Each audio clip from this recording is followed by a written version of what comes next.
चाहती है कि 70 से अधिक सीटें मिले और बिहार में जो है वो अपना वर्चस्व कायम किया जाए। लेकिन तेजस्वी यादव जो है वो कहीं से भी 70 सीटें भी देने के मूड में इस बार नहीं दिख रहे। पूछ रहे हैं कि आखिरकार कांग्रेस पहले ये तय करे बिहार विधानसभा चुनाव से पहले कि इनकी रणनीति क्या है। बात से डरे हुए हैं कि अगर बिहार में भी राजद और कांग्रेस अलग अलग चुनाव लड़ती है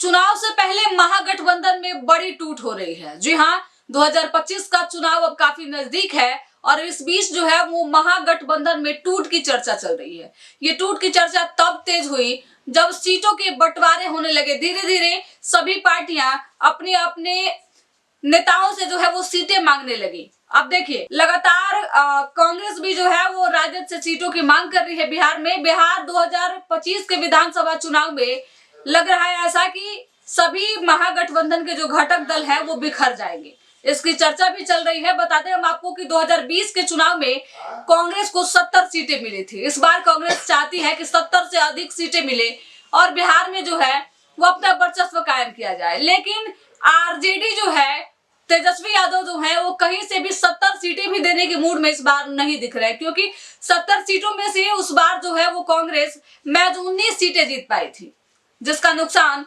तेजस्वी यादव को हुआ था। एक नंबर की पार्टी होने के बावजूद भी सरकार नहीं बना पाए। इस बार के चुनाव में राजद एकदम से अड़ी है कि सीटें इस बार सबसे अधिक राजद के पास रहेंगी, राजद ज्यादा सीटों पे चुनाव लड़ेंगी। ये तो आपको हम महागठबंधन की बातें बता रहे हैं, लेकिन इन दिनों खुद कांग्रेस के भी रिश्ते ठीक नहीं चल रहे हैं। बता दें हम आपको कि कांग्रेस के बड़े नेता हैं तारिक अनवर, और इन्होंने बड़ा सवाल कांग्रेस के नेतृत्व पे खड़ा किया है। 3 दिन पहले इनका एक ट्वीट सामने आया, जैसे ही दिल्ली चुनाव का रिजल्ट आया और कांग्रेस को एक भी सीटें नहीं मिली, यानी कि कांग्रेस की यहाँ पे जमानत जब्त हो गई। इसके बाद से अनवर जो है वो लगातार अब कांग्रेस में ही सवाल उठा रहे हैं। कांग्रेस के नेतृत्व को लेकर पूछ रहे हैं कि आखिरकार कांग्रेस पहले ये तय करे बिहार विधानसभा चुनाव से पहले कि इनकी रणनीति क्या है, राजनीति क्या है। क्या कांग्रेस जो है वो गठबंधन की राजनीति करेगी या फिर अकेले राजनीति करेगी। ये सभी चीजें इनको क्लियर करने की जरूरत है।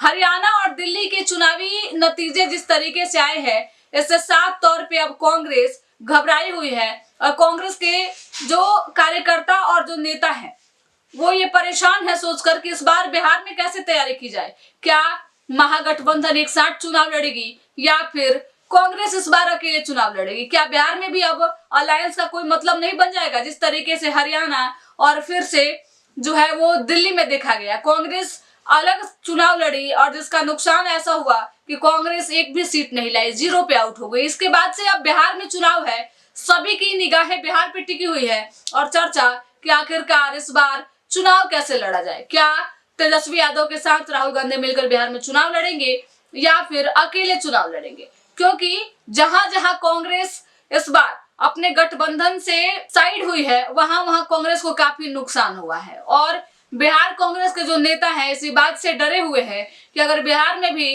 राजद और कांग्रेस अलग अलग चुनाव लड़ती है तो उनकी सीटें इस बार जो 3 सीटें हैं वो जा सकती है। चुनावी नतीजे लगातार आ रहे हैं, बीजेपी को बढ़त मिल रही है, वहीं दूसरी पार्टियां जो विपक्षी पार्टियां हैं वो कमजोर दिख रही हैं। इससे सभी पार्टियों में जो है वो मंथन का दौर भी चल रहा है और इस बीच ये सवाल जो है लगातार उठ रहा है कि इस बार बिहार में क्या गठबंधन चुनाव लड़ेगी या फिर राजद और कांग्रेस अकेले अकेले चुनाव लड़ेगी।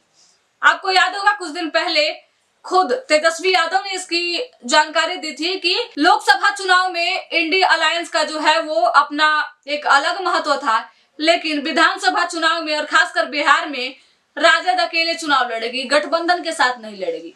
लेकिन इससे पहले आपको याद होगा राहुल गांधी जब बिहार आए थे तब तेजस्वी यादव और लालू प्रसाद यादव से मुलाकात किए थे और इस मुलाकात को ऐसा कहा जा रहा था कि राहुल गांधी जो है वो इन्हें सीटों के लिए मनाने का प्रयास कर रहे हैं कि अधिक सीटें दीजिए, हम आपके साथ चुनाव लड़ेंगे। लेकिन जब दूसरी बार राहुल गांधी बिहार आए तब ना तो लालू प्रसाद यादव से मुलाकात किए ना ही तेजस्वी यादव से मुलाकात किए, जिसके बाद से सियासी गलियारों में ऐसी चर्चा चलने लगी गठबंधन जो है इस बार टूट रही है, बड़ा इसका नुकसान देखने को मिलेगा और महागठबंधन बिहार में बिखर रही है। वहीं अगर एनडीए गठबंधन की बात करें तो लगातार एनडीए गठबंधन अपनी एकजुटता का परिचय दे रहा है। जिसके वजह से बिहार में उसे बढ़त मिलती दिख रही है। आप इस वीडियो को लेकर क्या सोचते हैं कमेंट करके जरूर बताइएगा। बिहार के तमाम छोटे बड़े खबरों के लिए हमारे यूट्यूब चैनल संक्षिप्त को सब्सक्राइब कर लीजिएगा, साथ ही फेसबुक पेज को भी फॉलो कीजिएगा। धन्यवाद।